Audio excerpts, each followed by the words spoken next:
జై శ్రీరామ్.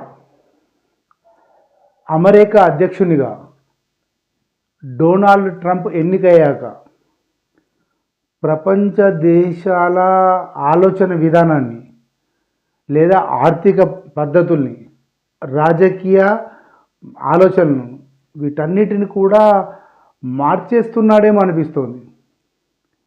అంటే America first అని ఏదైతే పెట్టి ఒక నినాదాన్ని ముందుకు తీసుకొచ్చి అక్కడ అమెరికా వాళ్ళే ఉండాలి, ఇంకెవరు ఉండకూడదు, ఏది ఉన్నా కూడా రూల్స్ ప్రకారం ఉండాలి, చట్టబద్ధంగానే ఉండాలి, అమెరికా న్యాయసూత్రాలకు అనుకూలంగానే అందరూ ఉండాలి, అన్ని పాటించాలని ఏదైతే ఒకటి తీసుకొస్తున్నాడో ఆ నియమానికి ప్రపంచ దేశాలన్నీ కూడా కట్టుబడిపోతున్నాయి, భారత్తో సహా. ఇప్పుడు భారతదేశం నుంచి అక్కడికి వలస అంటే అక్రమ వలస వెళ్ళిన వాళ్ళను ఇప్పుడు ఇక్కడికి పంపిస్తున్నారు. ఓకే, ఇది ఎవరైనా మీద ఒప్పుకోవాల్సింది. ఎందుకంటే ఇప్పుడు యూఎస్ అదే చేస్తుంది, తర్వాత కెనడా అదే చేస్తుంది, ఇంకా వేరే దేశాలు, అన్ని దేశాలు కూడా ఈ రకంగా చేయడానికి సిద్ధంగా ఉన్నాయి. ఎందుకంటే అక్రమ వలసదారులు చేయడం వల్ల ఆ దేశ రాజకీయ, ఆర్థిక, సామాజిక అన్ని రంగాల మీద ప్రభావం చూపెడుతుంది.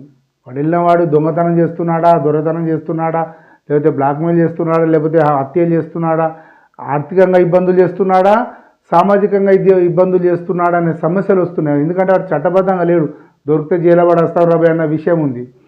ముఖ్యంగా ఇలాంటి పరిస్థితి భారతదేశం నుండి చాలా ఎక్కువగా ఉందనే చెప్పాలి. అంటే భారతదేశంకి అమెరికా వెళ్ళడం కానీ, భారతదేశం నుంచి గల్ఫ్ కంట్రీస్కి వెళ్ళడం కానీ, లేకపోతే ఎటు వెళ్ళినా కూడా ఏజెంట్ నమ్మో, బ్రోకర్ నమ్మో వాళ్ళు అక్రమంగా వలస వెళ్ళడం, దాని ప్రభావం అనేది ఇప్పుడు పడుతుంది, ఇప్పుడు కనిపిస్తుంది. ముఖ్యంగా అమెరికా ప్రజల మీద, అమెరికా భారతీయుల మీద, అక్రమంగా వెళ్ళిన భారతీయుల మీద ఈ ప్రభావం కనిపిస్తుంది. సో అక్కడ అక్రమంగా ఉన్న వాళ్ళందరూ అమెరికా లెక్కలు అందరూ కూడా నేరస్తులే. ఇక్కడ మనం గమనించాల్సిన అంశం ఏంటంటే వాళ్ళు నేరస్తులే కాబట్టి వాళ్ళకు కాళ్ళకు బేడీలు వేసో ఏదో వేసి పంపిస్తున్నారు. తీయాలి అని అంటే తీయడం అనేది కాళ్ళకు బేడీలు తీసేసి వాళ్ళని పంపించాలంటే, అట్లా పంపిస్తే విమానం లేవని ఇబ్బంది చేస్తే ఇలాంటి ఆలోచనలు కూడా వస్తాయి కదా అమెరికా వాళ్ళకి. సో ఏదైనా కూడా అక్రమంగా వలస వెళ్ళడం తప్పు అనేది ఇప్పుడు చాలామందికి అర్థమైపోతుంది.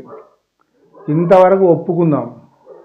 మరి మన భారతదేశంలో ఉన్న అక్రమ వలసదారుల గురించి ఏంటి? మన భారతదేశంలో అక్రమంగా వలస ఉన్న వాళ్ళను అమెరికా పంపినట్టుగా మనం పంపాలా లేదా అనేది ఇప్పుడు మన ముందున్న ప్రశ్న. మోడీ ప్రభుత్వం ఏం చేస్తుంది? ప్రతిపక్షాలు ఏం చేస్తాయి? ఇప్పుడు జనం అడగాల్సిన అవసరం ఉంది. అక్కడ నుంచి వస్తే రిసీవ్ చేసుకుంటున్నాం కదా, మనం చేస్తున్నాం కదా. అమెరికా నుంచి వస్తున్నారంటే కరెక్టే పోయి వాళ్ళు అక్కడికి అక్రమంగా ఏదో సంపాదన కోసం వెళ్ళారో వస్తున్నారు, ఇప్పుడు వాళ్ళు వద్దంటున్నారు కాబట్టి పంపించేస్తున్నారు. ఓకే, ఇది అందరం ఒప్పుకుంటున్నాం. ఇప్పుడు భారతదేశంలో అక్రమంగా ఉన్న వాళ్ళందరినీ పంపిద్దామా, వాళ్ళకు ఓట్లు ఇచ్చి లేదా ఆధార్ కార్డులు ఇచ్చి, రేషన్ కార్డులు ఇచ్చి వాళ్ళని మేపుదామా అనే నిర్ణయాన్ని ఇప్పుడు భారతదేశ ప్రజలు తీసుకోవాల్సిన అవసరం ఉంది. ప్రభుత్వాలు కాదు, ప్రజలు తీసుకోవాలి. ప్రజలే ఎక్కడికక్కడ దీని మీద పోరాటం చేయాల్సిన అవసరం ఉంది. విదేశీయుడు ఎవడు, అక్రమంగా ఉన్నవాడు ఎవడు కూడా మనకు ఇప్పుడు అవసరం లేదు. ఎందుకంటే వాడు ప్రపంచ దేశాలకు కూడా అవసరం లేదు.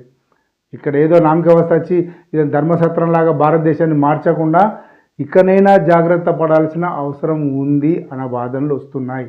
దయచేసి భారతీయులందరూ కూడా ఈ విషయం మీద చాలా చాలా సీరియస్గా ఆలోచించాల్సిన అవసరం ఉంది. జై శ్రీరామ్.